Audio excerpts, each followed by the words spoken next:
Hello all, welcome to Himalaya study corner. तो आज हम पढ़ेंगे committees of the constituent assembly. तो जैसे कि हमने पढ़ा था कि कॉन्स्टिट्यूएंट असेंबली जब हमारी बनी थी तो उन्होंने फिर बाद में कॉन्स्टिट्यूशन बनाया था। तो उसके रिलेटेड उन्होंने कमिटीज़ बनाई थी बहुत सारी, जिसमें से कुछ मेजर कमिटीज़ थी और कुछ माइनर कमिटीज़ थी। जो मेजर कमिटीज़ थी वो 8 थी और बाकी जो बची थी वो सारी माइनर कमिटीज़ थी। तो यहाँ से जो क्वेश्चन आते हैं तो वहाँ से ऐसे क्वेश्चन आते हैं कि जैसे आपको कोई कमेटी का नाम दिया होगा और आपको उनको बताना होगा कि इनका चेयरमैन कौन था।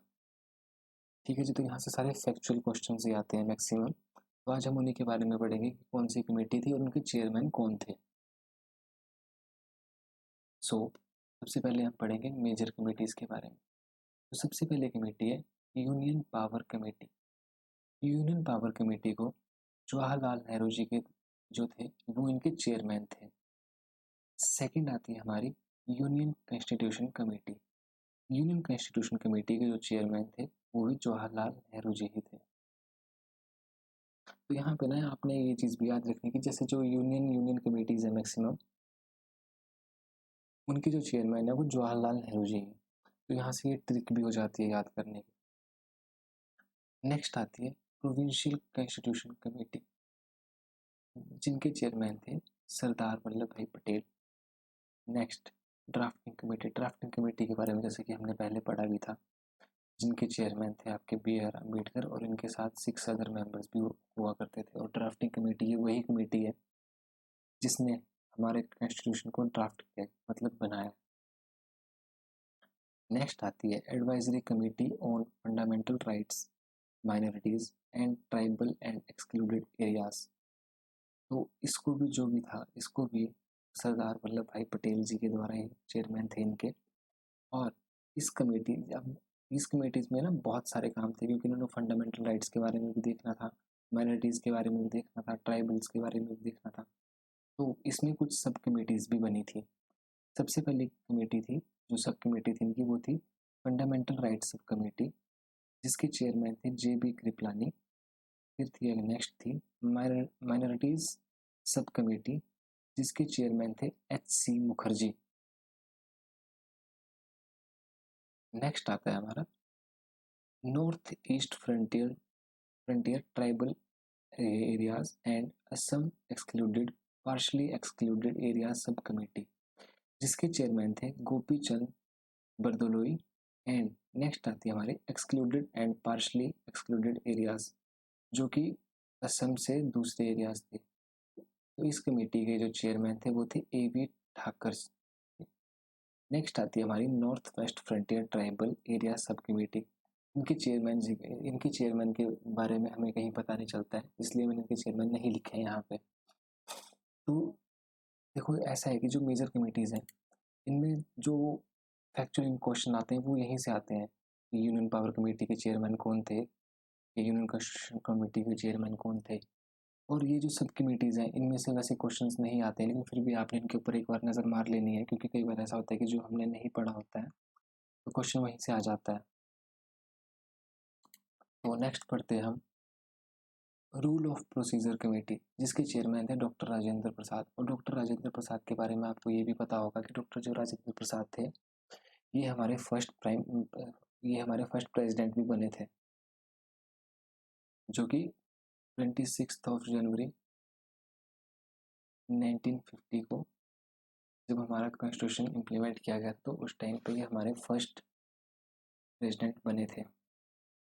लेकिन इनको जो था वो 24 जनवरी को ही बना दिया गया था, क्योंकि 24 जनवरी 1950 को लास्ट सेशन बैठा था, वहाँ पे डॉक्टर राजेंद्र प्रसाद को फर्स्ट प्रेसिडेंट बनाया था इंडिया का।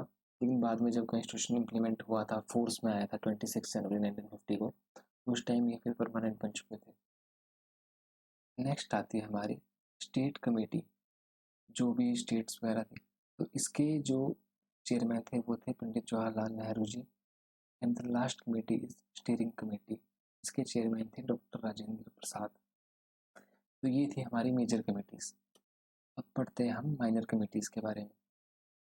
तो फर्स्ट माइनर कमेटी जो है हमारी वो है फाइनेंस एंड स्टाफ कमेटी, जिसके चेयरमैन थे डॉक्टर राजेंद्र प्रसाद। नेक्स्ट है हमारी क्रेडेंशियल्स कमेटी, जिसके चेयरमैन थे अल्लादी कृष्ण स्वामी अय्यर। तो ये क्वेश्चन भी कई बार आया है कि क्रेडेंशियल कमेटी जो थे उनके चेयरमैन कौन थे, तो ये आपको पता होना चाहिए।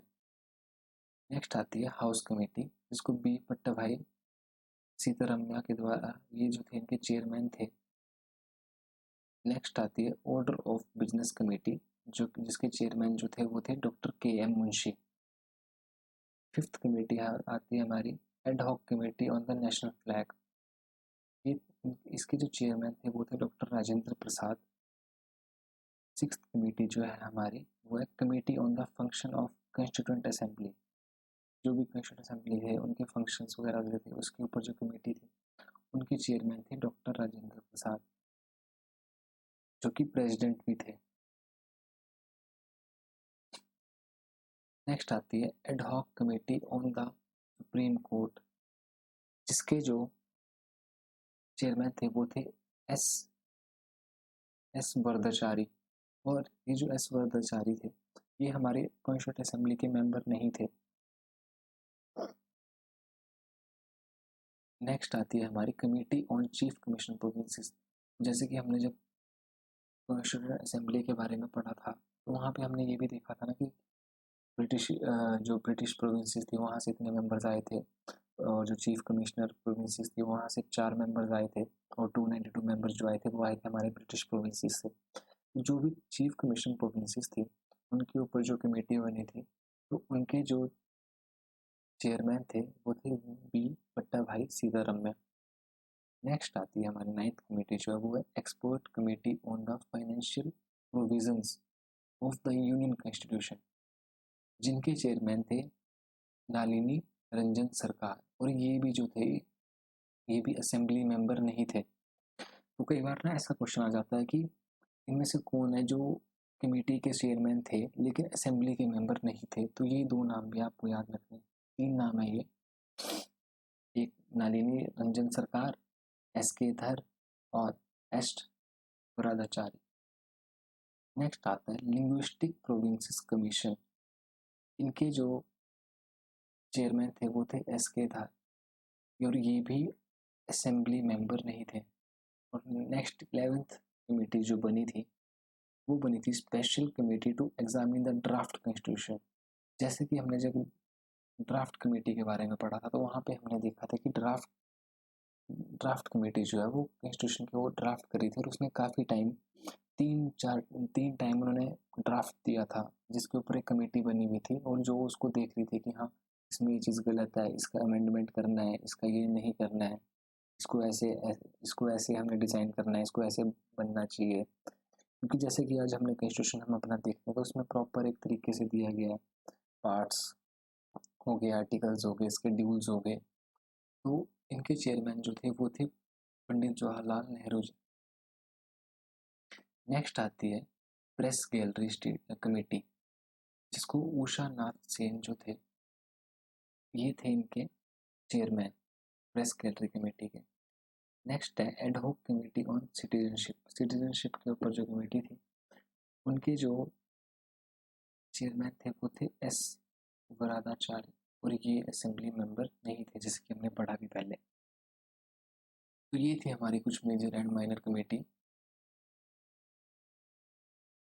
जो कि हमने आज पढ़ी। यहाँ से देखो फैक्चुअल क्वेश्चन ही आते हैं कि कौन सी कमेटी के चेयरमैन कौन थे, या इनमें से कौन से ऐसे चेयरमैन हैं जो कि असेंबली के मेंबर नहीं थे। और मैक्सिमम क्वेश्चन जो आते हैं वो आपकी मेजर कमेटी से ही आते हैं। सो आपने इनको एक बार ढंग से रीडिंग कर लेनी है।